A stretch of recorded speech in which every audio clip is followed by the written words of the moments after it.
എല്ലാവർക്കും നമസ്കാരം. എൻ്റെ പേര് അയ്യൂബ് ഖാൻ. ഈ ഒരു വോയിസ് നിങ്ങൾ ഫുള്ളായിട്ട് കേൾക്കണം. പകുതി കേട്ടാലോ അല്ലെങ്കിൽ ഒരു തല കേട്ട് അല്ലെങ്കിൽ മറ്റു തല കേൾക്കാണ്ടിരുന്നാലോ നിങ്ങൾക്ക് ഇതിൽ എന്താണ് പറയാൻ ഉദ്ദേശിക്കുന്നത് ചിലപ്പോൾ മനസ്സിലാകത്തില്ല. ഈ വോയിസിൽ പറയാൻ ഉദ്ദേശിക്കുന്ന കാര്യം ഒന്ന് മാത്രമാണ്. നമ്മൾ FIRകൾ ഇടാൻ വേണ്ടിയിട്ട് നമ്മളോട് നിരന്തരം പറഞ്ഞുകൊണ്ടിരിക്കുന്ന ഒരു പറ്റം ടീമുകളുണ്ട്, ഒരു പറ്റം ആളുകളുണ്ട്.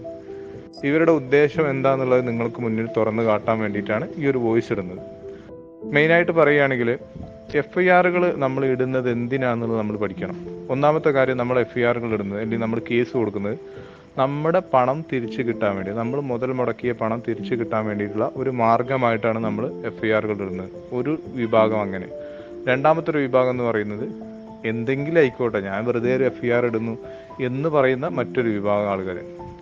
അപ്പോൾ എന്തുകൊണ്ടാണ് മറ്റേ ആളുകൾ FIR നമ്മളെ കൊണ്ട് ഇടിപ്പിക്കണം എന്ന് പറയുന്നതിൻ്റെ ഉദ്ദേശം എന്ന് വെച്ച് കഴിഞ്ഞാൽ, FIRകൾ കൂടുതൽ വന്നു കഴിഞ്ഞാൽ, ഒരു കമ്പനിയുടെ ഒരു പരാതിയുടെ മേലിൽ ഒരേ രൂപത്തിലുള്ള FIRകൾ കുമിഞ്ഞുകൂടിയാൽ, കൂടുതൽ എണ്ണം കണ്ടു കഴിഞ്ഞാൽ, ക്വാണ്ടിറ്റിയിൽ അളവ് കൂടുതൽ കണ്ടു കഴിഞ്ഞാൽ ആ കേസിൻ്റെ ഗൗരവം കുറച്ച് കൂടുതലാവും.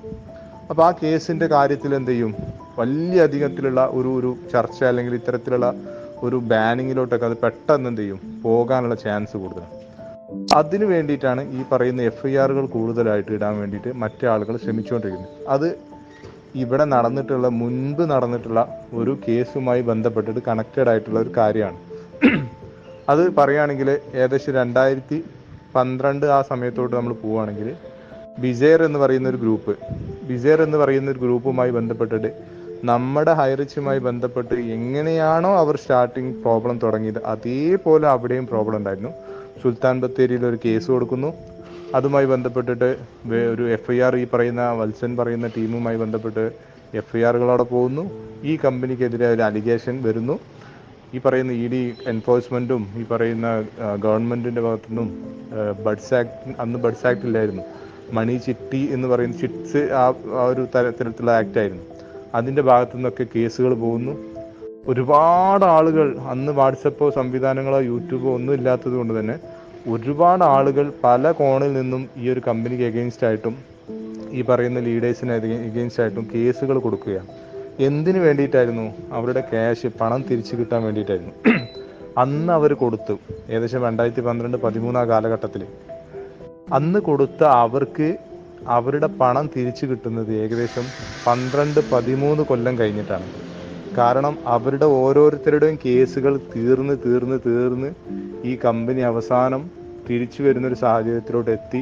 13 വർഷത്തിന് ശേഷം ഈ കമ്പനിയുടെ വിജയത്തിൻ്റെ ഒരു പാതയിലോട്ട് എത്തി. അപ്പോൾ ഇത്രയും കാലം ലാഗിങ് എങ്ങനെ എടുത്തു എന്ന് ചോദിച്ചു കഴിഞ്ഞാൽ ഈ പറയുന്ന കേസുകളുടെ പെരുപ്പമായിരുന്നു.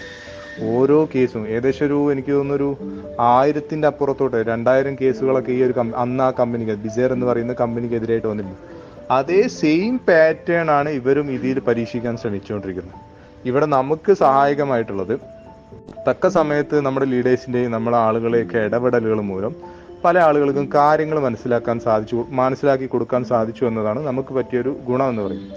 അവിടെ നമുക്ക് FIRകൾ എണ്ണം കുറയ്ക്കാൻ പറ്റിയതിൻ്റെ കാരണത്താൽ നമ്മുടേതായിട്ടുള്ള കുറച്ച് കേസുകൾ, ഹൈറിച്ചിൻ്റെ മെയിൻ ആയിട്ടുള്ള കുറച്ച് കേസുകളിലോട്ട് മാത്രം ഹൈറിച്ചിന് ഫോക്കസ് ചെയ്യേണ്ട ഒരു സ്ഥിതിഗതി വന്നപ്പോൾ നമുക്ക് വിധികളും നമ്മൾ അനുകൂലമായിട്ടുള്ള കാര്യങ്ങളൊക്കെ വളരെ പെട്ടെന്ന് നമ്മളിലോട്ട് എത്താൻ തുടങ്ങി. പക്ഷെ ഒരിക്കലും ഹൈറിച്ചിനെ തിരിച്ചു കൊണ്ടുവരാൻ പാടില്ല എന്ന രൂപത്തിലുള്ള ദുഷിച്ച ചിന്താഗതിയുള്ള ആൾക്കാർ വീണ്ടും അതിനെ തളർത്താൻ വേണ്ടിയിട്ട്, അതിൻ്റെ മേൽ ഭാരം കൂട്ടി വെക്കാൻ വേണ്ടിയിട്ട് പലതരത്തിലും അറ്റാക്കുകൾ തുടങ്ങിയിട്ടുണ്ട്. അപ്പോൾ അതിൻ്റെ ഒരു പ്രധാനപ്പെട്ട ഒരു ഘടകമാണ് FIRകളുടെ എണ്ണം പെരുപ്പിച്ച് കാണിക്കുക, FIRകളുടെ എണ്ണം കൂട്ടി വെക്കുക. നിങ്ങൾ ഈ FIR ഇപ്പോൾ നിലവിൽ ഹൈറിച്ചിനെതിരെ ഇട്ടിട്ടുള്ള ഏതെങ്കിലും ഒരു വ്യക്തിയോടൊന്ന് തുറന്ന് സംസാരിച്ച് നോക്കുകയാണെങ്കിൽ നിങ്ങൾക്ക് ക്യാഷ് കിട്ടിയോ എന്നൊരു വാക്ക് നിങ്ങൾ ചോദിച്ചാൽ അവർ ഈ നോ എന്നാണ് നിങ്ങളോട് മറുപടി പറയുക. അപ്പോൾ നമ്മൾ എന്തിനാണ് FIR കൊടുക്കുന്നത്? നമുക്ക് പണം തിരിച്ചു കിട്ടാൻ വേണ്ടിയിട്ട്. ഈ നമുക്ക് പണം തിരിച്ചു കിട്ടാനുള്ള ഒരു മാർഗം, ഏറ്റവും ഉചിതമായിട്ടുള്ള മാർഗം, അല്ലെങ്കിൽ ഏറ്റവും നമ്മൾ സന്തോഷകരമായിട്ടുള്ള മാർഗം, ഹൈറിച്ച് തിരിച്ചു വന്നാൽ നമുക്ക് ആ പണവും കിട്ടും. നമുക്ക് എന്താണ് ഹൈറിച്ച് പറഞ്ഞിരുന്നത് ആ സംവിധാനങ്ങളൊക്കെ നമ്മളിലേക്ക് വീണ്ടും തിരിച്ചു കിട്ടുന്നൊരു മാർഗമുണ്ട്. അത് ഈ മറ്റേ ആളുകൾ സമ്മതിക്കൂല. അതിൻ്റെ കാരണം കൊണ്ട് തന്നെ അവർ കൂടുതലായിട്ട് ഭയങ്കരമായിട്ട് ബ്രെയിൻ വാഷാണ് അവർ നടത്തിക്കൊണ്ടിരിക്കുന്നത്. അറിയാത്ത ആളുകളിലോട്ടാണ് അവർ ബ്രെയിൻ വാഷ് കൊണ്ട് നടത്തുക. അവർക്ക് ഡയറക്റ്റ് കൊടുക്കാൻ പറ്റത്തില്ല.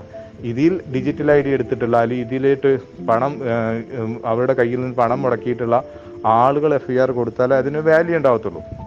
അപ്പോൾ ഈ ആളുകളെ തെരഞ്ഞു പിടിച്ചുകൊണ്ട് ഇത്തരം ഗ്രൂപ്പിലൊക്കെ ആഡ് ചെയ്തുകൊണ്ട് അവരെ ബ്രെയിൻ വാഷ് ചെയ്യുക, അവരുടെ പേഴ്സണലി പോയിട്ട് കാര്യങ്ങൾ പറഞ്ഞു കൊടുത്ത് അവരെ ബ്രെയിൻ വാഷ് ചെയ്ത് FIRകൾ എടുപ്പിക്കുക. അപ്പോൾ ഇതിൻ്റെ കാരണത്തിൽ ഹൈറിച്ചിന് സംഭവിക്കുന്ന ഒരു ചോദ്യമുണ്ട്. ഹൈറിച്ചിന് സംഭവിക്കാനുള്ളത് നിലവിൽ ഓരോ കേസും തീർന്നുകൊണ്ടിരിക്കുമ്പോൾ ഈ കേസും കൂടി അത് തീർക്കേണ്ട ഒരു അവസ്ഥയിലോട്ട് വരും. അപ്പോൾ ഓരോരോ കേസ് തീർക്കുമ്പോൾ ഹൈറിച്ചിൻ്റെ സമയം എന്ന് പറയുന്ന സാധനം, ഹൈറിച്ച് തിരിച്ചു വരാനുള്ള സമയം എന്ന് പറയുന്നത് വീണ്ടും ലാഗിങ്ങിലോട്ട് പോകും. വീണ്ടും നമുക്ക് ടൈം ഒരുപാട് ഡിലേ വരും. ഇത് അവർക്കറിയാം, കാരണം അവർ ഒരിക്കൽ പരീക്ഷിച്ച് വിജയിച്ച കാര്യമാണ്. പക്ഷെ അതിൽ അവർ പരാജയം സംഭവിച്ചത് ഒരുപാട് കാലത്തിന് ആ പറയുന്ന കമ്പനി തിരിച്ചു വന്നു എന്നുള്ളതാണ്.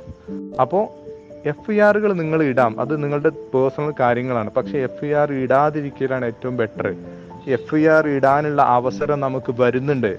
ഹൈറിച്ച് ലീഗലി അല്ല എന്ന് പറഞ്ഞിട്ട് കോടതിയിൽ നിന്ന് ഒരു തിരിച്ചടി കിട്ടുന്ന സമയം ഹൈറിച്ച് ഇവിടെ ബാൻ ചെയ്യപ്പെട്ടു എന്ന് പറയുന്ന ഒരു നിമിഷം, ആ നിമിഷം മുതൽ നമുക്ക് FIRകൾ ഇടാം. FIR കേസുകൾ കൊടുത്തുകൊണ്ട് ഞങ്ങളെ ലയബിലിറ്റി ലിസ്റ്റിലോട്ട് പെടുത്തണം എന്ന് പറഞ്ഞുകൊണ്ട് നമുക്ക് ഈ നിയമ സംവിധാനത്തിൻ്റെ ഉള്ളിൽ തന്നെ ഇത്തരം കാര്യങ്ങളൊക്കെ ഉണ്ട് എന്നുള്ളത് നമ്മൾ മനസ്സിലാക്കണം. അത് അവർ പറഞ്ഞു തരില്ല.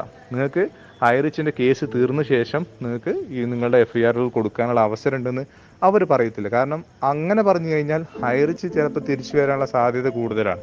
FIRകളുടെ എണ്ണം കുറവാണെന്നുള്ളത് കാണിച്ചു കൊടുത്താൽ തന്നെ ഹൈറിച്ചിന് തിരിച്ചു വരാനുള്ള സാധ്യത വളരെ കൂടുതലാണ്. അപ്പോൾ ഇത്തരത്തിൽ ഈ പറയുന്ന അവർ പറയുന്ന പോലെ നിക്ഷേപകരായിട്ടുള്ള ആളുകൾ തന്നെ ഹൈറിച്ചിനെ സപ്പോർട്ട് ചെയ്യുന്നുണ്ടെങ്കിൽ ആർക്കാണ് പിന്നെ ഇവിടെ വിഷയം എന്നൊരു ചോദ്യം ചിലപ്പം കോടതി ഉന്നയിച്ചേക്കാം. നിക്ഷേപകനോ അല്ലെങ്കിൽ ഹൈറിച്ചുമായി ജോയിൻ ചെയ്ത ആളോ അല്ലാത്തൊരു വ്യക്തി കൊടുത്ത പരാതിയുടെ പേരിലാണ് നിലവിൽ ഹൈറിച്ചിൻ്റെ ഈ ബഡ്സ് ആക്ട് തന്നെ മുന്നോട്ട് പോകുന്നത്. അവിടെ നമുക്കത് കണ്ടക്ട് ചെയ്യാം, അത് ബ്രേക്ക് ചെയ്യാൻ പറ്റും. ഇനി നമ്മൾ FIR കൊടുക്കുകയാണെങ്കിൽ തന്നെ അതിൻ്റെ ഒരു വാല്യൂ എന്ന് പറയുന്നത്, നമ്മൾക്ക് പണം കിട്ടിയില്ല എന്ന് പറയുന്ന സാധനം എപ്പോൾ മുതലാണെന്നുള്ളൊരു ചോദ്യമുണ്ട്. അതായത് ഫ്രീസിങ് എന്ന് പറയുന്ന സാധനം വന്ന് അതിന് ശേഷമാണ് നമുക്ക് പണം കിട്ടാതിരുന്നത്. അതിൻ്റെ മുൻപ് ഓരോ ദിവസവും എല്ലാ ആളുകൾക്കും പണം കിട്ടിയ ഒരു അവസ്ഥയും ഇവിടെ നിലനിൽക്കുന്നുണ്ട്. അപ്പോൾ ഹൈറിച്ചിന് ഈ കേസ് മുന്നോട്ട് കൊണ്ടുപോകാൻ വളരെയധികം സിമ്പിളായിട്ട് കാര്യങ്ങൾ നടക്കും. കാരണം തെളിവുകളുണ്ട്, ഓരോ ദിവസത്തെ ഡാറ്റ ഹൈറിച്ചിൻ്റെ കയ്യിലുണ്ട്.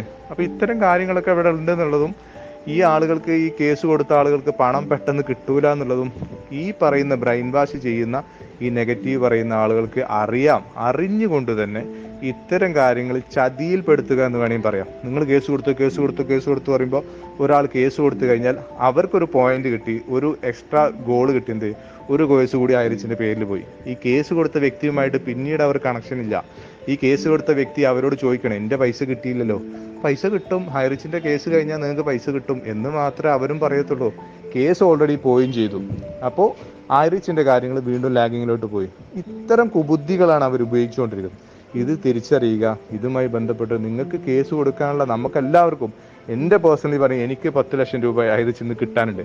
ആ കിട്ടാനുള്ള എമൗണ്ട് എത്രയാണെന്ന് വരെ ഹൈറിച്ചിൻ്റെ സൈറ്റിൽ നമുക്ക് നോക്കിയാൽ കാണുന്നുണ്ട്. വ്യക്തമായിട്ടുള്ള പ്രൂഫ് അവിടെ കിടക്കുന്നുണ്ട്.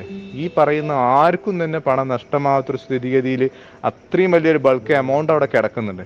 പിന്നെ എന്തിനാണ് നമ്മൾ ടെൻഷൻ അടിക്കുന്നത്? ഹൈറിച്ചിൻ്റെ കേസുകൾ തീരട്ടെ. കേസ് തീരുന്ന മുറയ്ക്ക് എന്തായാലും രണ്ടാലൊരു വിധി വരുമല്ലോ. ഒന്നുകിൽ ഹൈറിച്ച് ജയിച്ചെന്നു, അല്ലെങ്കിൽ ഹൈറിച്ച് പൂർണ്ണമായും പരാജയപ്പെട്ടു എന്നൊരു വിധി എന്തായാലും തീർച്ചയായിട്ടും വരും. അതിൽ ഹൈറിച്ച് ജയിച്ചു കഴിഞ്ഞാൽ നമുക്ക് എല്ലാവർക്കും പണം കിട്ടുമെന്ന് എല്ലാവർക്കും ഉറപ്പുള്ള കാര്യമാണ്. ഇനി ഹൈറിച്ച് തിരിച്ചു വരാത്ത രൂപത്തിൽ ഹൈറിച്ച് ഇവിടെ പരാജയപ്പെടുന്ന ഒരു സിറ്റുവേഷൻ ആണെങ്കിൽ പോലും ഈ പറയുന്ന ഡാറ്റകൾ വെച്ചുകൊണ്ട്, ഹൈറിച്ചിൻ്റെ സൈറ്റുകളിൽ നിലനിൽക്കുന്ന മൈനസ് പ്ലസ് എന്ന് പറയുന്ന ഡാറ്റകൾ വെച്ചുകൊണ്ട് നമുക്ക് നമ്മുടെ FIRകൾ ആ സമയത്ത്, നമ്മുടെ കേസുകൾ ആ സമയത്ത് കൊടുക്കാൻ പറ്റും. ഞാൻ ഇന്ന സാഹചര്യത്തിൽ ഹൈറിച്ചിനെ സപ്പോർട്ട് ചെയ്തിരുന്നു, ഇപ്പം ഹൈറിച്ചിൻ്റെ ഇവിടെ പരാജയം സംഭവിച്ചുകൊണ്ട് ഓർഡർ വന്നിട്ടുണ്ട്, അതുമായി ബന്ധപ്പെട്ടിട്ട് എനിക്ക് എന്ത് ചെയ്യണം, എന്നെ ഈ ലയബിലിറ്റി ലിസ്റ്റിലോട്ട് പെടുത്തണം എന്ന് പറഞ്ഞ് എൻ്റെ ഹൈറിച്ചിലുള്ള ഡീറ്റെയിൽസും ഹൈറിച്ച് ഇത്ര തരാനുണ്ടെന്ന് പറയുന്ന ഡീറ്റെയിൽസും ഇതാണെന്ന് പറഞ്ഞുകൊണ്ട് നമുക്ക് കേസ് കൊടുക്കാൻ പറ്റുന്നൊരു സാഹചര്യം ഇവിടെ നിലനിൽക്കുന്നുണ്ട്. അത് മനസ്സിലാക്കുക. അതുമായി ബന്ധപ്പെട്ട് ഹൈറിച്ച് തിരിച്ചു വരാൻ വേണ്ടിയിട്ടുള്ള വഴി നമ്മൾ ഒരുക്കുക, സഹായങ്ങളും സപ്പോർട്ടുകളും നമ്മൾ ചെയ്യുക. അല്ലാണ്ട് മറ്റ് തരത്തിലുള്ള ആളുകളുമായി കണക്ട് ചെയ്തുകൊണ്ട് അവരുടെ വിജയത്തിന് വേണ്ടിയിട്ട് നമ്മൾ നമ്മുടേതായിട്ടുള്ള സമയങ്ങളും നമ്മുടെ പണവും മുടക്കരുത് എന്നാണ് ഈ ഒരു നിമിഷത്തിൽ പറയാനുള്ളത്. FIRകൾ കൊടുത്ത ആർക്കും തന്നെ ഈ സമയത്തോ അല്ലെങ്കിൽ ഇതുമായി ബന്ധപ്പെട്ടിട്ട് പണം കിട്ടിയിട്ടുണ്ടാവില്ല. നിങ്ങൾക്ക് അന്വേഷിച്ച് നോക്കിയാൽ മനസ്സിലാവും. എക്സ്ട്രാ പൈസ ചിലവാക്കിയിട്ടുണ്ടാവും, എക്സ്ട്രാ എഫേർട്ട് അവരുടെ കയ്യിൽ നിന്ന് പോയിട്ടുണ്ടാവും, മാനസികമായിട്ട് എല്ലാ ബുദ്ധിമുട്ടുകളും അവരും അനുഭവിക്കുന്നുണ്ടാവും എന്നുകൂടി മനസ്സിലാക്കുക. എല്ലാവർക്കും നല്ലൊരു ദിവസം നേരുന്നു. വളരെ പെട്ടെന്ന് തന്നെ കാര്യങ്ങളൊക്കെ ഒരു ഏകദേശ രൂപത്തിലൊക്കെ നമുക്ക് തിരിച്ചു വരാനുള്ള കാര്യങ്ങളൊക്കെ സംവിധാനങ്ങളൊക്കെ നിയമപരമായിട്ട് തന്നെ നമ്മൾ നടത്തിക്കൊണ്ടിരിക്കുന്നുണ്ട്. ആ പോരാട്ടം അതിൻ്റെ വഴിക്ക് തന്നെ നടക്കട്ടെ എന്ന് ആശംസിക്കുന്നു. എല്ലാവിധ മാനസികമായിട്ടുള്ള ഭാവുകങ്ങളും ഐറിഷിന് നേരുന്നുകൊണ്ട് ഞാൻ എൻ്റെ വാക്കുകൾ സംഭരിക്കുന്നു. Thank you so much.